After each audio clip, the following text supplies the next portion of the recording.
کہہ رہے ہیں کہ یہ امام حنیفہ رحمۃ اللہ علیہ کے نزدیک جائز نہیں ہے بٹائی کا معاملہ کرنا، اور صاحب رحمۃ اللہ علیہ کے نزدیک جائز ہے۔ یہ دونوں کے اقوال ہوئے۔ اب دونوں کے دلائل کیا ہیں یہ سنیں۔ وقال جائز علما، اب ان کی دلیل صاحب رحمۃ اللہ علیہ کی دلیل کس دلیل کی بنیاد پر کہتے ہیں کہ بٹائی جائز ہے؟ کہتے ہیں لما رویا، دلیل حدیث پیش کر رہے ہیں، دلیل نقلی۔ حدیث اگر ہو یا قرآن کی آیت ہو کہیں گے دلیل نقلی، اور عقل سے کریں گے تو دلیل عقلی وہ الگ ہے۔ تو ابھی دلیل نقلی پیش کر رہے ہیں۔ دلیل ہے ان نبی علیہ السلام عامل اہل خیبر علی نصف ما یخرج من ثمر او زرع، یہ حدیث ہے، اور کہ آپ صلی اللہ علیہ وسلم نے معاملہ کیا خیبر والوں سے جب جنگ خیبر میں اس علاقے کو جو ہے مسلمانوں نے فتح کر کے قبضہ کر لیا اور وہاں یہودی بسے ہوئے تھے، تو حضور صلی اللہ علیہ وسلم نے کہا کہ ایسا ہے کہ یہ زمین رہنے دو، یہودی کو دے دو، وہ کاشت کریں، اور کاشت کرنے کے اتنے پیداوار جو ہے لے لو، اور اس کے بعد اس کو اسی کو کاشت کرنے دو، پیداوار کا اتنا حصہ اس سے لے لیا ہے نہیں۔ تو یہ دیکھیے یہ آپ نے بٹائی کا معاملہ کیا، آپ نے جو ہے فتح کے ذریعہ قبضہ کیا مسلمانوں نے، اور یہودی وغیرہ بسے ہوئے تھے اسی کو دے دیا کہ تم جو ہے بٹائی کے طور پر کاشت کرو، تم پیداوار کا اتنا حصہ ہم کو دینا، پیداوار جو بھی ہو اب بقیہ تم رکھ لینا۔ دیکھیے اسی سے امام صاحب رحمۃ اللہ علیہ کہتے ہیں کہ جائز ہے۔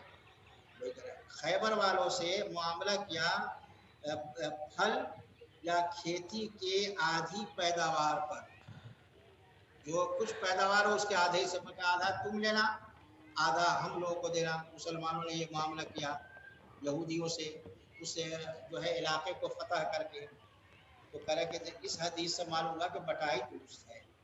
تو دیکھیے اگر باغ کو بٹائی پڑ دے تو اس کو مساقات کہتے ہیں اصطلاح میں، اور اگر کھیت وغیرہ کو بٹائی دے تو اس کو مزارات کہتے ہیں۔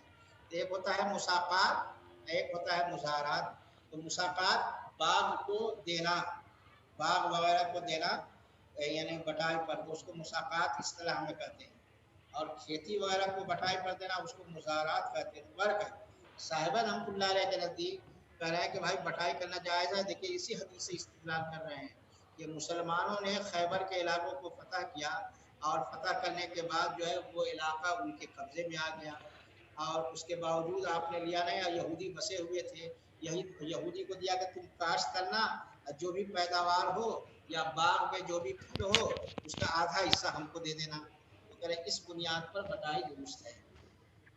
اس کے بعد کرے اچھا یہ تو دلیل نقلی ہوئی، دلیل عقلی یہاں سے دلیل عقلی وَلِأَنَّهُ عَقْدُ شِرْكَةٍ بَيْنَ الْمَالِ وَالْعَمَلِ، کہہ رہا ہے اس لیے کہ یہ اشتراک کا معاملہ ہے، شرکت اشتراک مشترک ہونے کا معاملہ ہے مال اور عمل کے درمیان میں۔ جس طرح مال فیجوز اعتباراً بالمزاربۃ، مزاربہ پر قیاس کرتے ہوئے جائز ہے۔ دیکھیے مزاربہ کسے کہتے ہیں؟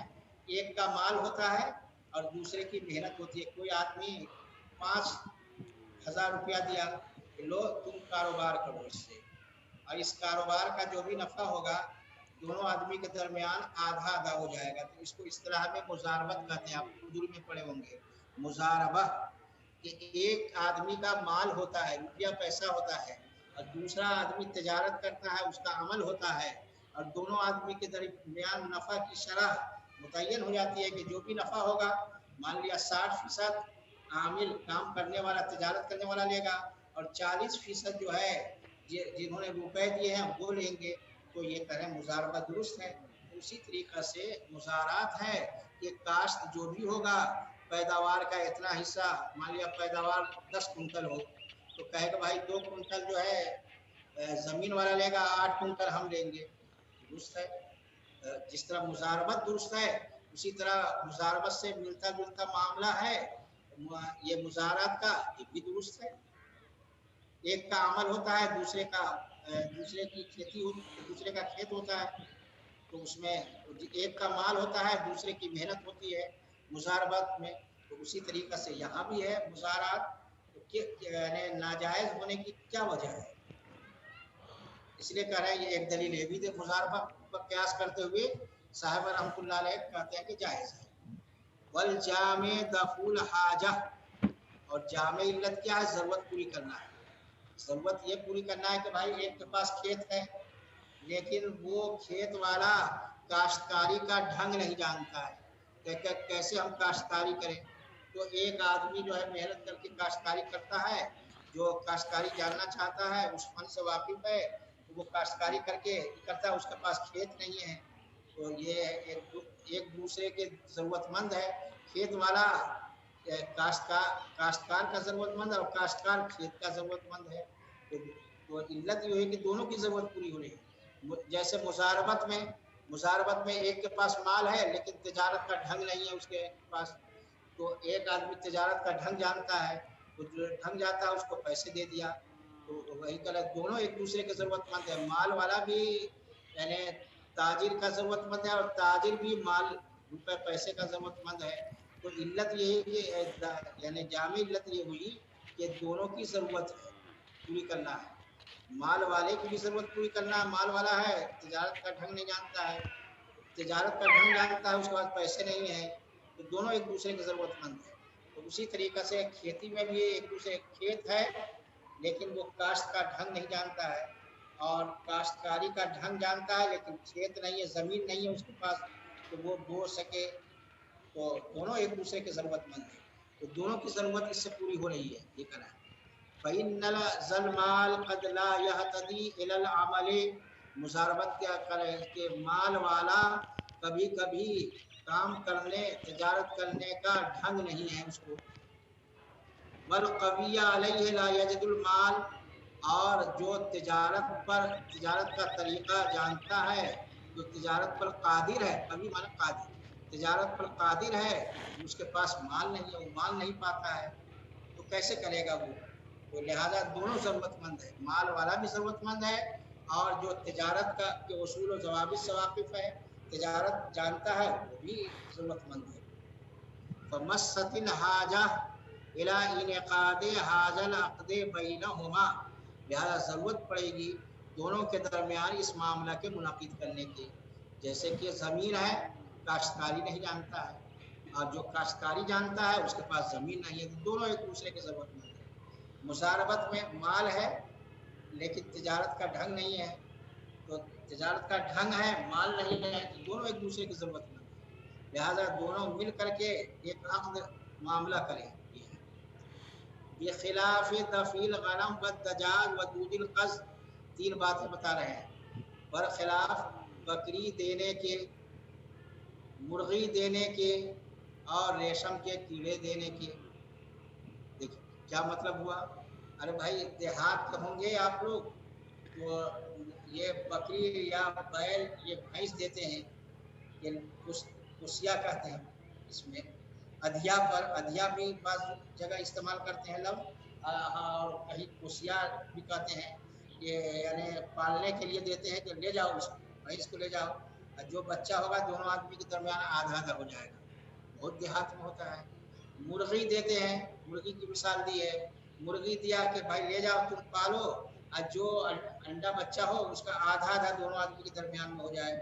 बकरी देते हैं, आमतौर पर देहात में बकरी ले जाओ और तुम पालो इसको, और जो बच्चा इसको जो इससे बच्चा पैदा हो दोनों आदमी के दरमियान में आधा आधा हो जाएगा। तो देखिए अधिया पर लोग देते हैं पर ये जायज़ नहीं है, तो ये शक्ल जायज़ नहीं है।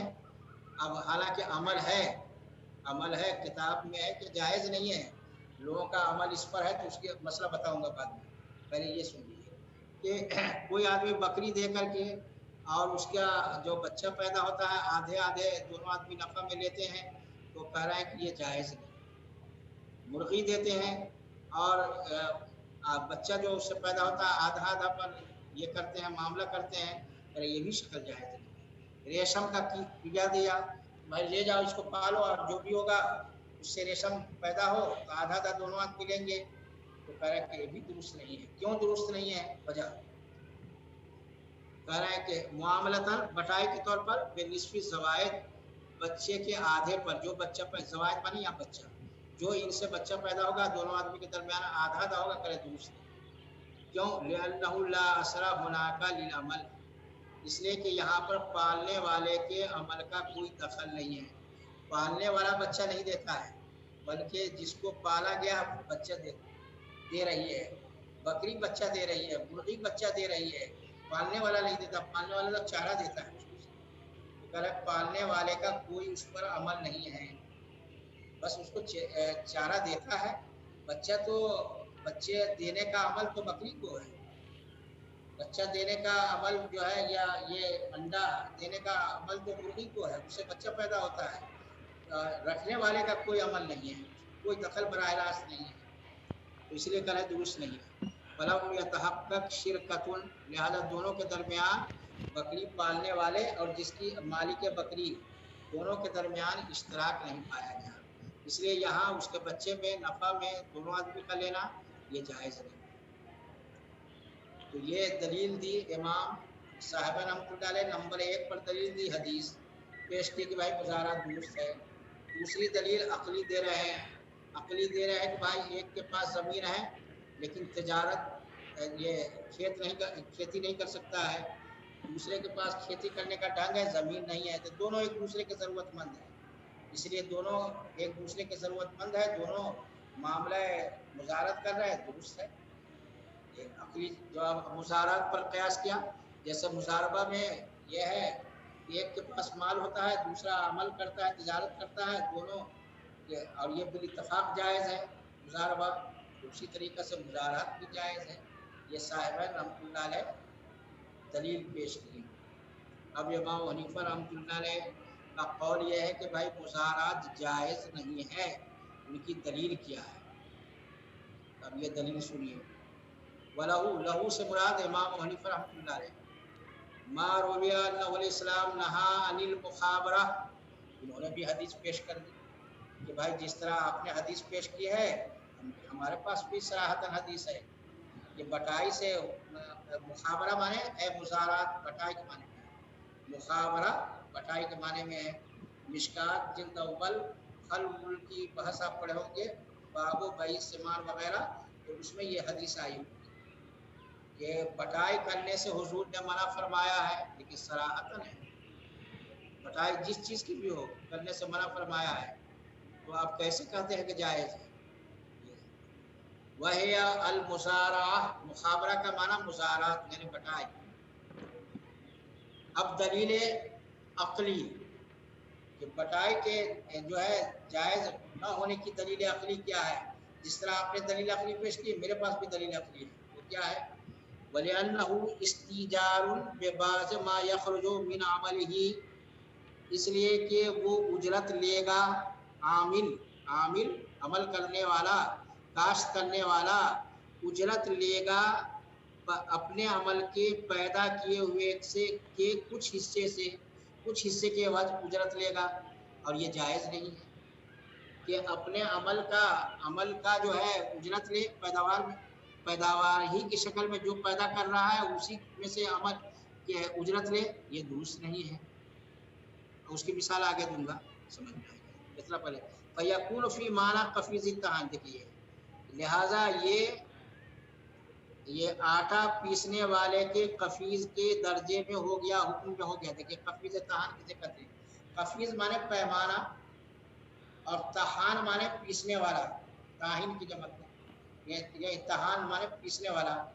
चक्की में पिसवाते हैं नहीं आटा, मान लिया गंदुम ले गए, 1 कुंटल गंदुम ले गए पिसवाने के लिए, और चक्की वाले से कहा ऐसा है 10 किलो उसी में से ले लेना उजरत, अलग से पैसा नहीं दूंगा मैं, बल्कि मुझे 90 किलो जो है मुझे आटा देना और 10 किलो तुम रख लेना। तो कह रहे ये जायज़ नहीं है, हदीस में मना किया है।